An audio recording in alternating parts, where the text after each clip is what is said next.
You are looking at Julian's pronunciation guide, where we look at how to pronounce better some of the most mispronounced words in the world, like this other curious word. But how do you say what you're looking for today?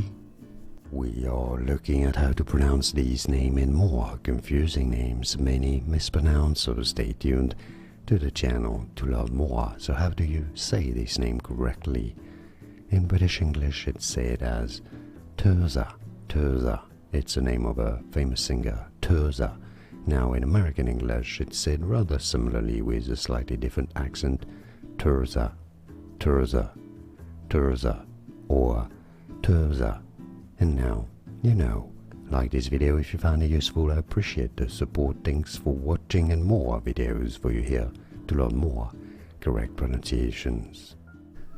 Here are more videos on how to pronounce more confusing words and names too many mispronounced. Like this video if you found it useful. I appreciate your support. I'll see you soon, and thanks for watching.